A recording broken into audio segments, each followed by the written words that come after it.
Hey everyone, welcome to the channel. Now is a great time to get started in Photoshop, so let's go over some of my favorite tools for beginners. Now that we're in Photoshop, we can get started by creating a new document, either by going to the File menu and selecting New, or if you're on a Mac, you can press the Command and N keys.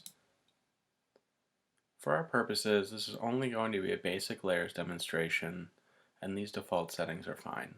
We can just hit the Create button. So in this example, Photoshop defaulted to a one-layer setup with a background layer that's locked. In order to edit this, we simply just have to click on the lock icon to make it disappear, and now we're free to move our layer around. As you can see on the lower right hand corner in the Layers panel, this is going to be called Layer 0, and we can create a new layer by going to the bottom right hand corner and selecting this plus icon, which says Create a New Layer. We can either use this button or again the hotkey Command Shift N. Either way, we can create a new layer and hit the OK button. As you can see, layer 1 is transparent. There's nothing on this layer at the moment. So no matter what we do, we can't see it. To change this, I'll just add a fill color by going to Edit Fill, and we'll just make that black. So now you can see we have two layers set up, layer 0 which is white and layer 1 which is black. Layers are one of the basic principles of Photoshop, and it's best to think of them like sheets of tracing paper that are stacked together that allow you to see through the transparent areas. So once I start moving this around, you can see that we can start to see the white layer underneath. And if I drag layer 0 over layer 1, that will be the layer that's on top. And again, if we start moving that around, we can see the black layer underneath. It's important to note that layers don't have to cover the canvas entirely, and can also be composed of other Photoshop tools. So, for example, let me just move this layer again, so we can see the two layers that we've created, and we'll come down to the same button, creating a new layer, which is transparent again, and we'll use something like the brush tool. So we can hit the B key, or come to this toolbar right here, hold down on the mouse, and then release on brush tool. We can make it a little bit larger so we can see it. A little bit larger than that. And that circle will give us the brush preview. And then we can create some sort of pattern like that. So now that we've created it, again, we can come to the Move tool and we can place it all around the canvas.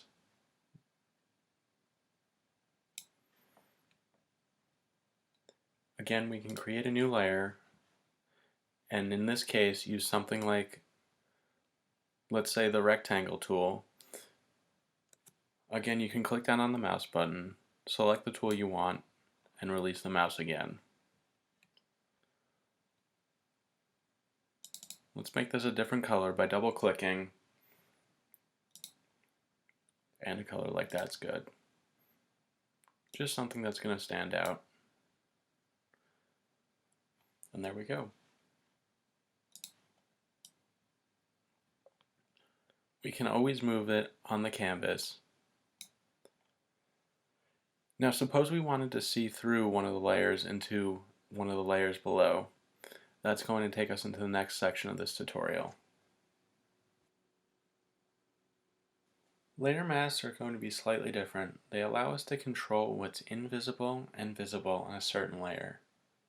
So for example, let's suppose that we wanted to make the center of the rectangle that we just created invisible. How we would do this is we'd go to the lower right hand corner, select the Add Layer Mask button, and you'll see that that creates a new layer mask right next to our layer. Photoshop has a few basic settings. The first is anything with a black fill is shown as invisible, and anything with a white fill is shown as visible, with 50% gray being 50% transparent. So what I would do is let's go over to the brush tool, and we'll add a black fill. And once I start painting in this area, that will make whatever I'm touching invisible.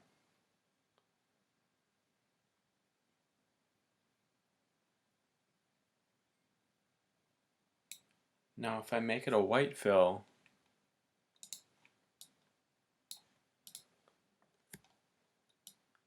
you'll see that I can start painting that detail in again. And eventually, if I fill it completely, I'll be back to the rectangle that we created. This is useful for a number of different tools and editing situations. Basically, this allows us to not lose any information, and if we change our mind, we can click the X key and again start hiding what we don't want to see. So now let's briefly go over the healing brush and clone stamp tools. All these different tools allow us to basically duplicate parts of our image, and depending on the situation, it'll inform us which tool we should be using. For this example, we'll be duplicating parts of the background layer to cover up this gray section at the top. We'll start with the healing brush tool, and again, we'll create a new layer using the Create New Layer button, and it's always a good idea to get in the habit of creating a new layer when we're editing an image, as this allows us to edit in a non-destructive manner. So for this example, we'll go over to the healing brush tool, click down on the mouse, and release, selecting the Spot Healing Brush tool. We can always adjust the brush size by clicking the brush icon here and sliding the brush diameter to the left to make it smaller or to the right to make it larger. We don't have to get too hung up on this, and we can even make the brush size larger if we want. So this tool allows us to paint over our image, and we can adjust whether we want to use content aware, creating a texture, or a proximity match as to how Photoshop calculates what parts of the image it should duplicate.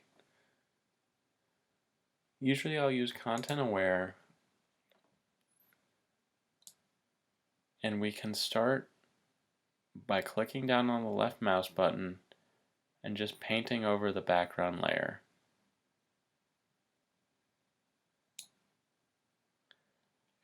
And you'll see that when I release the mouse, it does a decent job at starting to select the color that we want.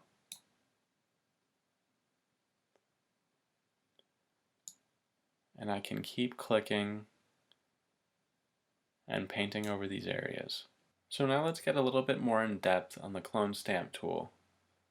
For this example, it's the tool that probably makes the most sense, as it allows us to copy exactly what we're seeing on our background layer to any new layers that we create. So to see this more clearly, let's delete layer 1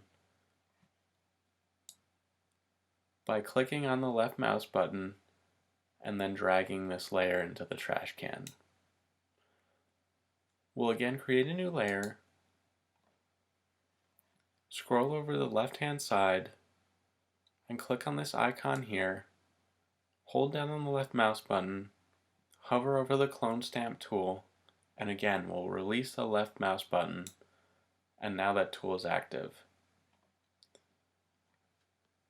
Depending on what we're trying to duplicate, we can adjust our brush size again,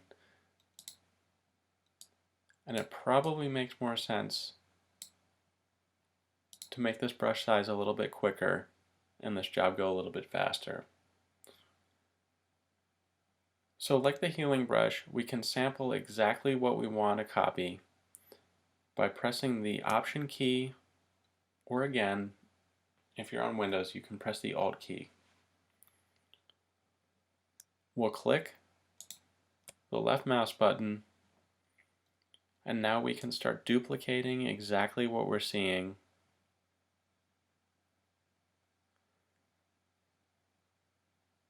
And I'll just keep painting that and duplicating our layer.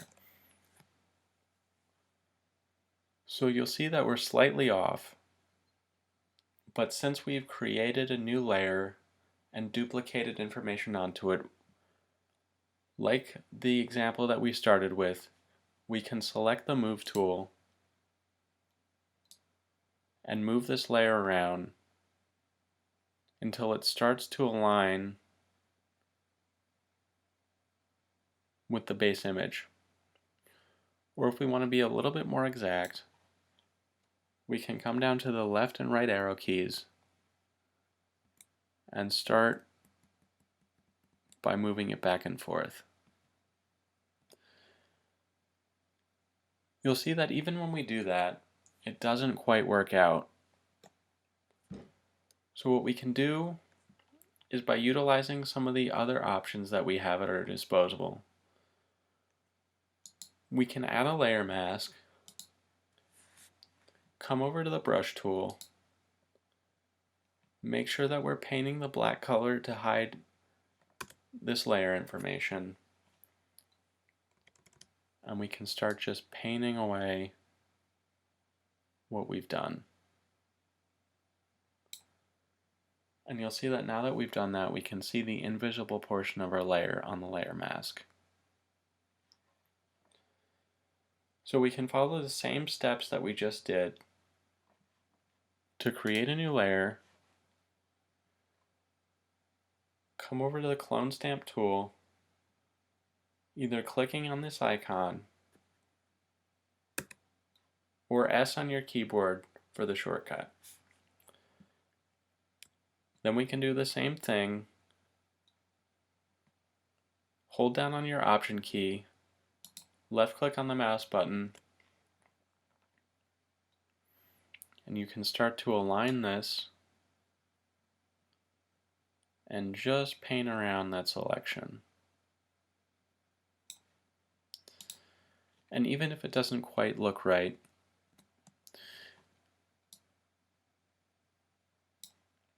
we can always start to adjust it like that.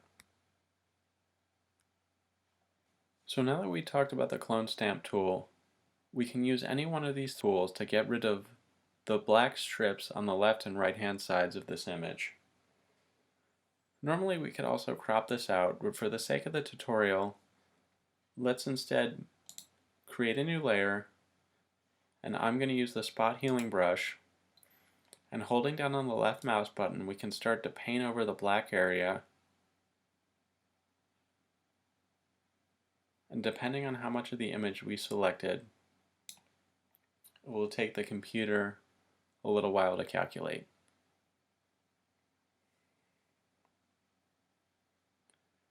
So it's done a pretty good job to start, but you can see this area right here still isn't quite right. So we can do the same thing, hold down on the left mouse button, select this area, and release. And this should be a little bit shorter. And as you can see, the computer has correctly selected that white color. And we can do the same thing on the right hand side. Just go over the black portion, and the computer will hopefully make the right selection, and there it is. Next, let's talk a little bit more about editing our image.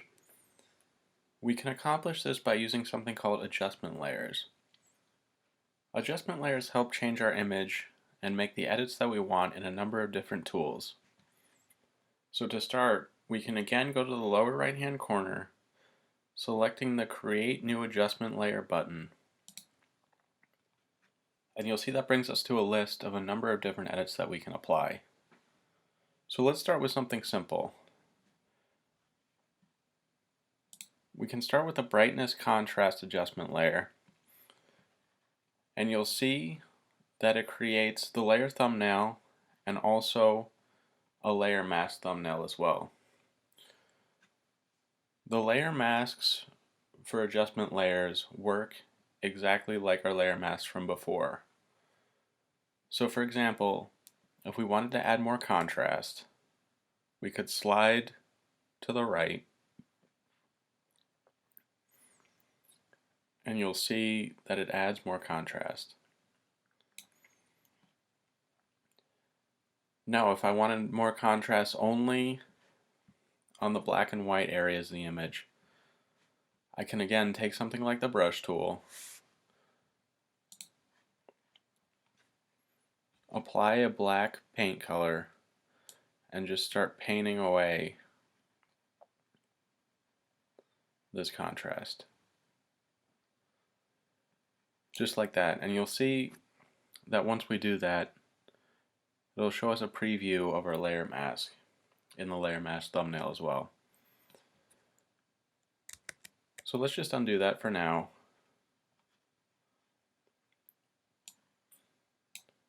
And we can apply a different edit instead. So let's go to something like Vibrance.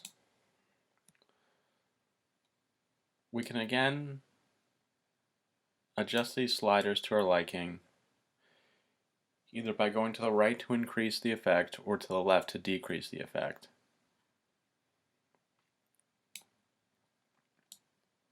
Just like that. So let's delete this, and we can go to a different tool, such as Curves, and you'll see that we don't have any sliders here. So basically this tool works a little bit differently. We can go to the center of this preview, click on the left mouse button, and click and drag up, and you'll see that that gets lighter, and now if we drag down it gets darker. And we can place multiple points along this path.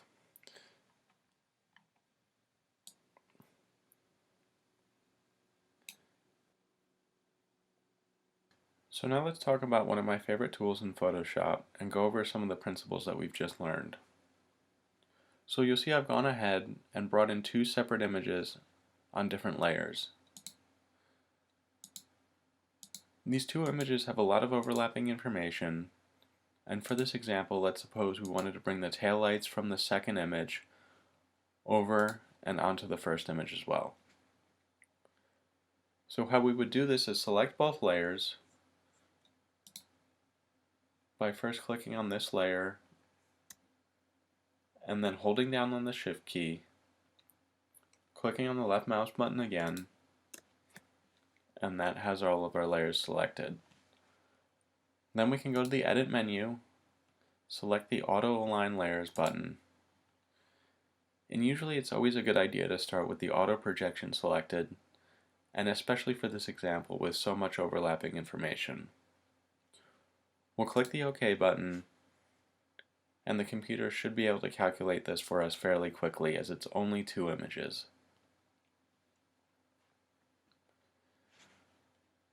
So when I turn this first layer on and off, you'll see that it's done a pretty good job for us, aligning the line of the grass with the asphalt. So to start, I'm going to take this layer, click on the left mouse button, drag it over the first layer so now that's on top. Then again, we'll go to the lower right hand corner,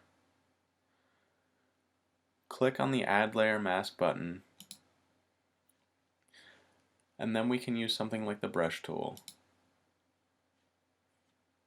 There are more sophisticated tools for the selection that we're going to be making, but for now let's just keep it simple. Use a fairly large brush.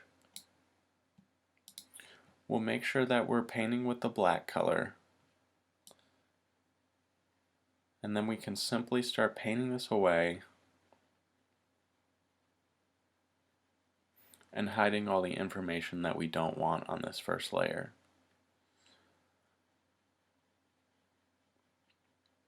So we'll keep painting until we have only the taillights left.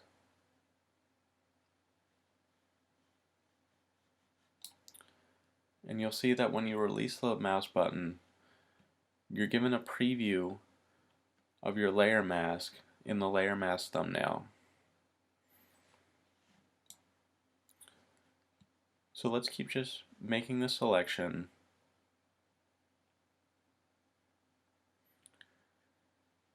And once the brush starts to get to be a little bit too large,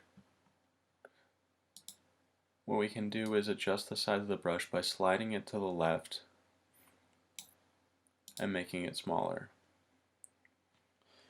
We can also use the open and close bracket tools on our keyboard to make the brush size larger and smaller as well.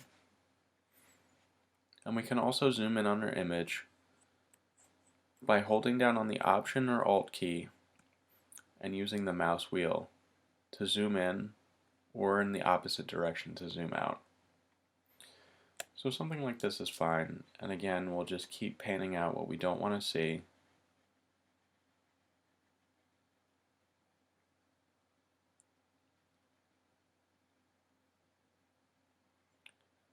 So we don't have to be exact with the selection, as we can always make visible anything that we've hidden. All we have to do is either click on this arrow which switches the foreground and background colors, or pressing X on the keyboard. And once we do that, we can start painting that information back in. Let's just undo that for now by pressing the Command or Control Z keys. And to move this into the final position, we'll select the Move tool, either by using this icon here or the V key. And we can start to slide that into place.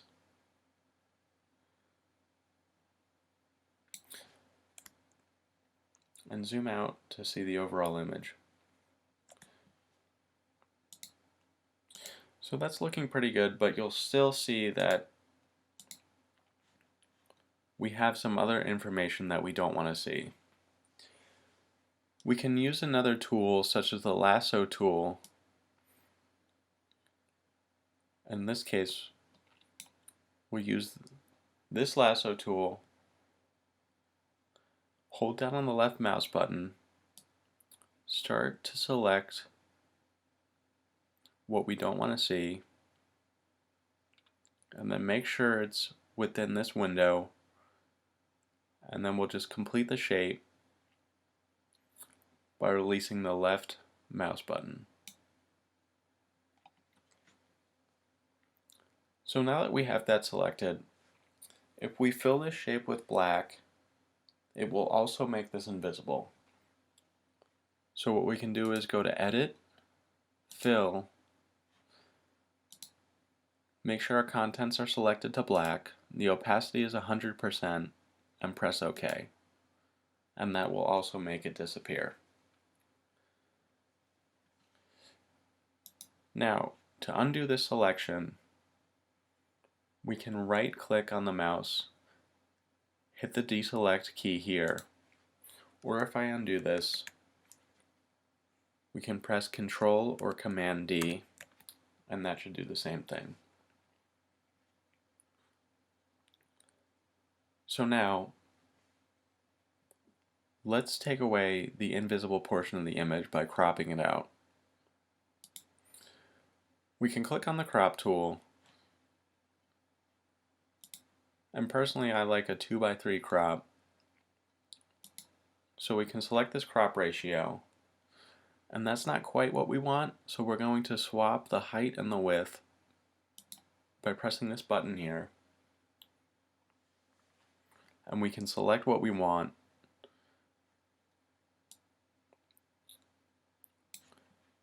Just by adjusting the corners here. Or the center will also keep our ratio the same. So once we have a selection that we're happy with, we can either press the check mark here or the enter button. So if I hit enter, the computer will crop out that selection for us, and we're left with what we want. If you like this tutorial, please consider subscribing and comment down below what tutorial you'd like to see next.